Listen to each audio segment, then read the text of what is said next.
如果你係一個棒球迷，咁啱又係一個運動遊戲愛好者，相信 MLB The Show 一定進入過你嘅遊戲庫啦。作為一個年貨遊戲，每年到呢個時候最受關注嘅就係新一代 The Show 會由邊個嚟擔任封面人物。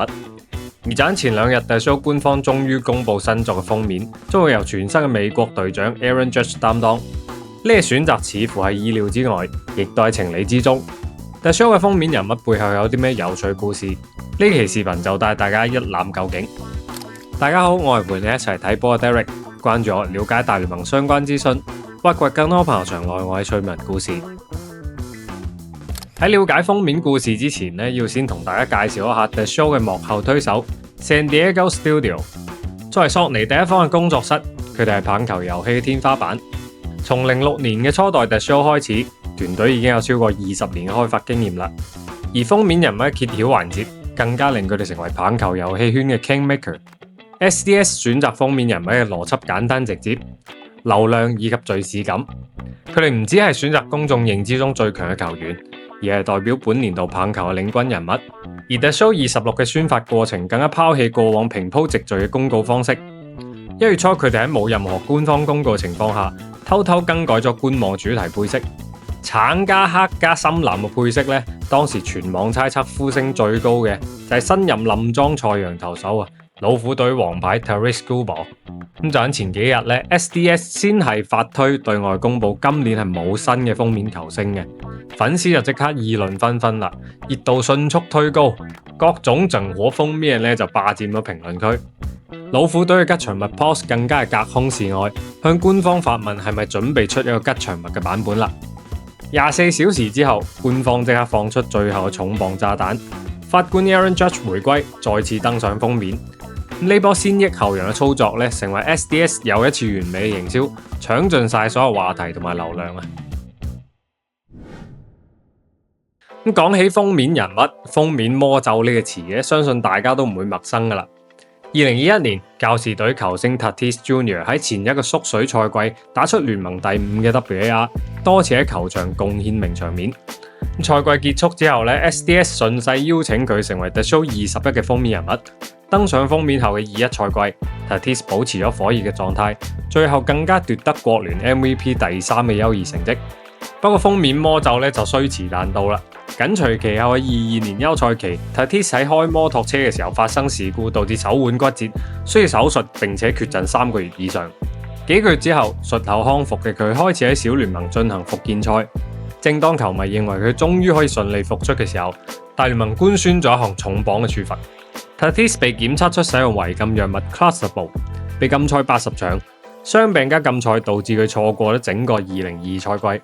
而呢次風波亦都注定成為佢職業生涯嘅一大污點。不過對於 SDS 嚟講，賽季反而係收穫滿滿嘅一年。佢哋簽低新科 MVP 大谷翔平作為 The Show 22嘅封面，而作為第一個登上封面嘅亞洲球員，大谷封面嘅版本加上首次登陸任天堂 Switch 平台嘅契機。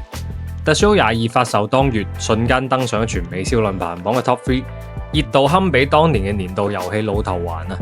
而8年1遇嘅二刀流 MVP 更加係無視封面魔咒，繼續打出咗優秀嘅表現。喺第2年呢就帶領日本隊擊敗美國奪得 WBC 嘅冠軍，年底呢就更加同道奇簽低7億嘅天價合同。之後故事呢，相信大家清楚啦。隨後幾年 SDS 嘅人選雖然收穫咗褒貶不一嘅評價，但係佢哋始終保持流量至上嘅原則。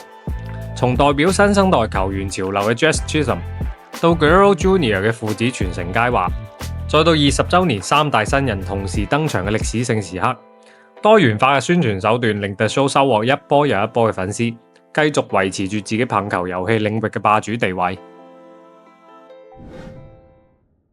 2009年 Joe Mauer 打出咗.365嘅現代棒球捕手單季最高打擊率，同時奪得美聯 MVP、金手套以及銀棒獎。佢更加係歷史上唯一一個3次奪得打擊率王嘅捕手。加上10年代大聯盟正處於走出興奮劑陰影嘅轉型期，形象乾淨、實力超群嘅 Mauer 自然廣受球迷嘅愛戴。於是 SDS 連續2年選擇同 Joe Mauer 合作，將佢放上咗 The Show 10同埋11嘅封面。而直到15年後嘅今日，當大家猜測邊個會係下一個封面人物嘅時候，Aaron Judge 帶住美國隊領袖嘅身份，着上 Team USA 嘅球衣，時隔8年再次登上 The Show 封面，成為第2位多次登上封面嘅球員。呢個亦都係 The Show 封面歷史上第一次出現球員身穿國家隊戰袍。